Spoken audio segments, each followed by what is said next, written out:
Today is Thursday, April the 30th, and this is sort of the peak now for earnings season because you've had the big tech stocks this week. You had the banks in the first week.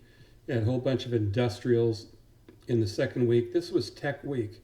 And tonight we had Apple, Amazon, but we also had Whirlpool among the stocks we've been looking at, and there was lots of after hours activity. But you can see from FinViz that the volume was a little bit higher than usual. The market dropped to midday and then sort of just went flat. Apple was up throughout the day and people were expecting good things, but iPhone sales were down. And after the 5 o'clock conference call, which I didn't listen to, the stock really started to tank. So I think it was probably some Chinese numbers. But because iPhone sales are down, the company is becoming less dependent on iPhone now. It's apps business, it's service business, the Apple Watch, the iPad business is really a substantial part of the business, especially services. Apple Wallet is in there, and their Apple Care is in there. I don't know how they did on computers, but now let's take a look at the oscillator. And the oscillator dropped as we would have thought it would, because for it to go up and match this point would have been just a bit of a stretch to think. What's going to happen now? Either we go down to the zero or we try to make a newer high above this one. Let's look at the other chart that we have.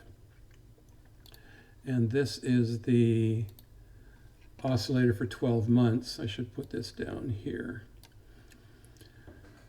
So you can see the drop. Now we've got a high here, we've got a high here. So this is a new trend line that we have to break on the upside. And on the downside, we've got possibly a formation of a trend line here. We've got 1 point and 2 points. So we're going to look for something between this line and this line for it to break. Are we going to get to these type of numbers again? Not if we're going to retain the bull market. To get down there, we've got to be making, reaching our new lows and testing our new lows. And that could happen if the states decide that they've opened up too early and the 30 million people who are unemployed still aren't at work by the middle of June, end of June. Let's take a look at volume. Here was the up volume, significantly less than Monday, Tuesday, Wednesday. And the down volume significantly higher than Monday, Tuesday, Wednesday, and higher than its worst days last week and most of the week before, and certainly the week before.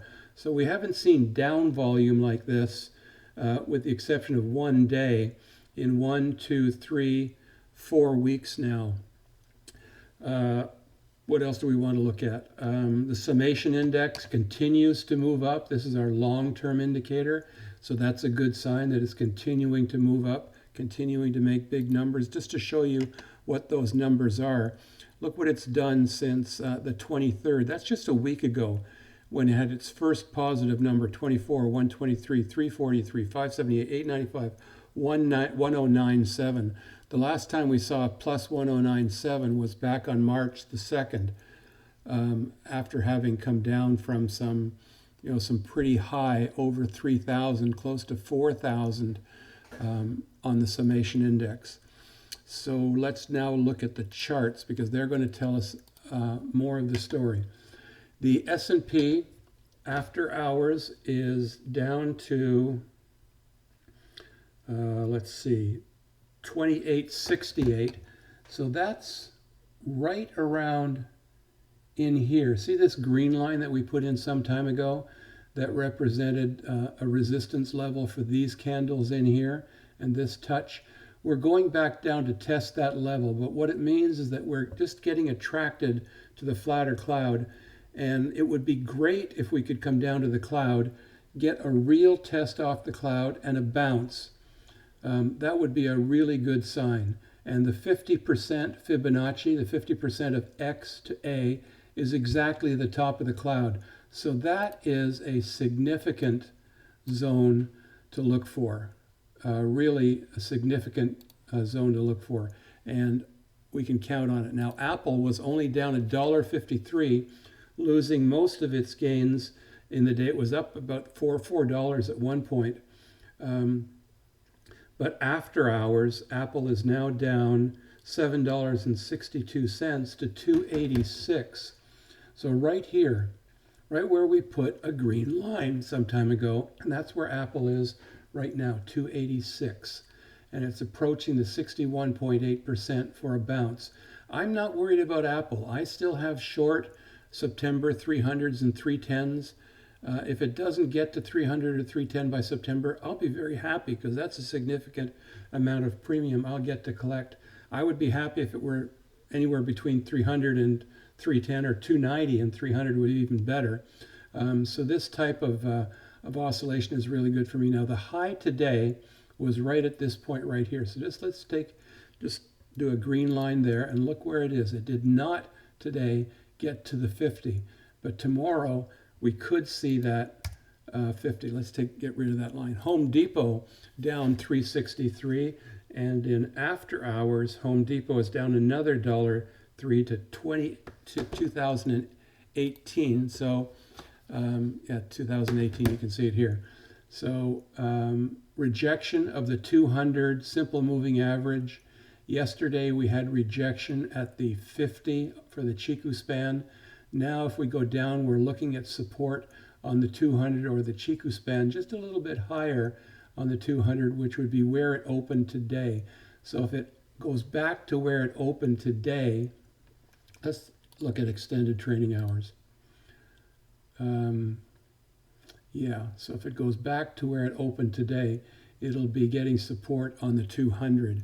Caterpillar down $4.74 today. Come on, Caterpillar, let's get in there.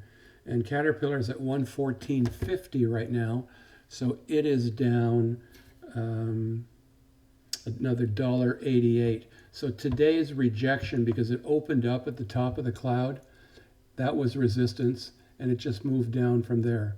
Cloud, important. So let's highlight that. Google down $10. NVIDIA, quite a wide range on NVIDIA today, but after hours, and that couldn't have been helped at all by Apple. But it's down quite a bit now. It's down $10. So what was looking like a really good trade now is starting to struggle. I'm not getting out of this trade because these are June options. So probably I'm still up like $100 on 4 contracts. Or is it 6 contracts? 4 contracts. I don't remember if it's 4 or 6. Regardless. Smile Direct continuing to move up. Good call, Andy. Whirlpool really tanking after hours. And it stopped today and got a bounce off the top of the cloud. Gotta love the Ichimoku system, right? But after hours, geez, it doesn't look like it dropped, but it did. Let's go back to the 15-minute now, and you can see that we had quite a drop after hours because of its earnings report and its forecast that in the next quarter, Apple didn't have a forecast, and neither did Whirlpool for next quarter. They're just saying they're going to be down 10 to 13% for the year. So that was enough to tank the stock. So now what we're looking for is a surprise. And if they can outdo that, be better than the 10 to 13%, we're going to see something happening with with Whirlpool. Now, Amazon was down $21 today, and after hours, Amazon is down $122.99. So $122.99 after hours because of its earnings. And what it said is that it's spending so much on coronavirus remediation, something like $4 billion. So look at that after hours candle. So look at this. This is before the market closed, and this is after the market. Amazon is still a great stock to own. I don't know why anybody is really worried about that. CrowdStrike down $3. Cisco down $1.16. Look for cloud support. GDX down $2. So nobody's running to gold. Facebook had its earnings yesterday. I guess the euphoria caused it to pull back. It was as high as 209. It ended up the day at 201. Netflix up again. Coca-Cola down $1.26. Let's go into some of our new stocks. Let's look at, Hertz, Andy. Hertz says they may file for bankruptcy. I hope you didn't get into that stock. Burger King's, APT, Applied, forget who they are. Applied Therapeutics. Not much happening, still falling out of that wedge. BP, Exxon in the cloud. Silver, rejection from the cloud. Gold, dropping. So that trend line is proving to be pretty robust. And 2 attempts to break the trend line and it couldn't, so down it went. And you'll see a similar thing with GDX naturally. So that's where we are today. What do we expect tomorrow? Tomorrow is the first day of the month. April was the best quarter in 30 years. The best quarter in 30 years. So don't expect the same in May. Now it's wait and see for what the results are of state reopenings. Seems that the shine has gone off of the Gilead drug. The data came out and it reduces the hospital stays from 15 days to 11 days. Only people happy about that are the hospitals, because if I'm in the hospital for 11 days with coronavirus or 15, I'm not sure that I would call that a great drug. And there was absolutely no indication that it reduces the number of deaths.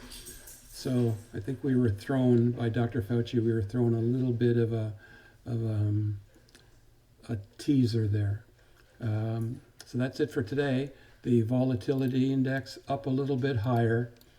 I would expect tomorrow and going into next week, the cloud is going to be just attractive. So I'm looking at going down tomorrow. I'm looking at this 50 here to be resistance for the Chiku span. So when we talk tomorrow night, let's see if that was right or not.